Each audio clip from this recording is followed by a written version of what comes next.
bọt thiệp bon chật hai tay mới khô chưa một bên này tiệt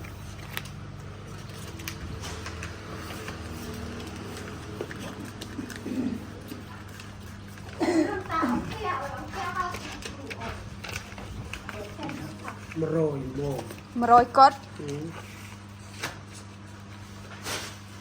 khôi rồi vùng cắt cà ma tụng thơ tay với tiền chà chà mẹ một bồn hay bật đặt cho thằng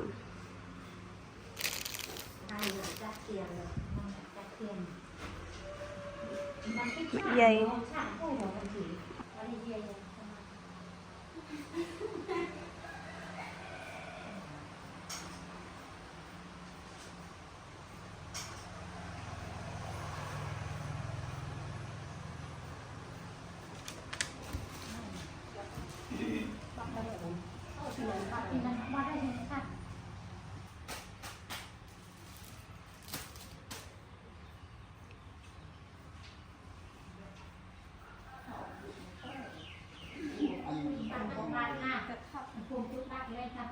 chị bị rương thưa bon nâng vinh còn thật thật đó sọc mai phliếm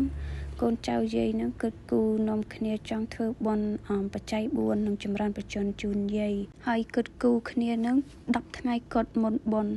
ngày này cứ bật ngày trôi rong hai này cứ bạ ven bon nơ bể dây hai cái lạnh miền chôn thân này cứ cái lạnh soi tật dây soi tật chấm bẻ cay chun quạt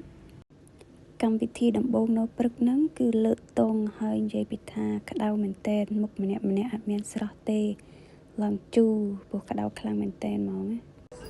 hai này cứ vị thi trong peli pe bật ngày trôi rong bon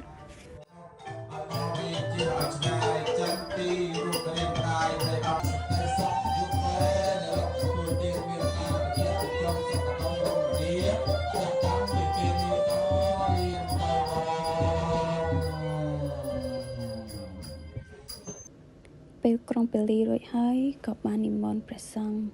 មកទទួលចង្ហាន់នៅពេលព្រឹកហើយបន្ទាប់ពីព្រះសង្ឃឆាន់ហើយយើងក៏បានរៀបចំជូនបាយជូនសម្លដល់លោកយាយលោកតាដែលនៅទីនោះទាំងអស់គ្នាបន្ទាប់មកយើងជូនខោអាវឲ្យគាត់ដើម្បីគាត់ងូតទឹកផ្លាស់ខោអាវហើយកម្មវិធីនេះគឺដង្ហែលោកយាយទាំងពីររបស់ខ្ញុំនៅលើក្រែស្នែងដើម្បីយកគាត់ទៅអង្គុយនៅលើកៅអីឲ្យកូនចៅទាំងអស់គ្នានឹងងូតទឹកជំរះកាយឲ្យគាត់ហើយកន្លែងដែលគាត់អង្គុយហ្នឹងគឺគេហៅ boss box ខ្ញុំមិនដឹងថាវាត្រូវឬខុសទេព្រោះធ្លាប់ឮតែគេថា boss box សម្រាប់ឲ្យអ្នកមានកូនយើងឬលោកតាលោកយាយឲ្យគាត់អង្គុយដើម្បីយើងស្រោចស្រង់ទឹកឲ្យគាត់និយាយពីថាបុណ្យមួយទាំងមូលហើយអត់មានបានថតវីដេអូថតរូបថតជាស្លឹកអីទេព្រោះអីអាងថាជួលគេថតជាសញ្ញាហើយថតជាវីដេអូដែរអញ្ចឹងហើយខ្លួនឯងអត់បានធ្វើណាមួយខ្លួនឯងអត់ស្រួលខ្លួនអស់កម្លាំងមកពីពេលហ្នឹងខ្ញុំមានទម្ងន់អញ្ចឹងទៅអស់កម្លាំងខ្លាំងមែនតើអញ្ចឹងអត់មានអារម្មណ៍ធ្វើកាលដែលបានរូបថតមកធ្វើជាវីដេអូនេះគឺបានមកពីទូរស័ព្ទបងប្អូនខ្លះហើយខ្ញុំថតចេញពីសញ្ញាសិភៅរូបថតដែលបានជួលជាងឲ្យថតខ្លះចំណែកឯឈុតដែលស្លៀកពាក់ដូចគ្នាទាំងអស់នេះគឺឈុតទទួលភ្ញៀវនៅពេលល្ងាចហើយនេះគឺជាព្រឹកថ្ងៃបន្ទាប់នៃការបញ្ចប់កម្មវិធីបុណ្យបច្ច័យ4និងចម្រើនបច្ចុប្បន្នជូនលោកយាយទាំងពីររបស់ខ្ញុំបន្ទាប់ពីព្រះសង្ឃឆាន់ផុតហានៅពេលថ្ងៃរួចហើយយើងក៏បានជូនជាតយទានដល់លោកតាលោកយាយដែលគាត់បានអញ្ជើញចូលរួមនៅក្នុងកម្មវិធីបុណ្យនេះហើយនេះគឺជាលោកយាយទាំងពីររបស់ខ្ញុំ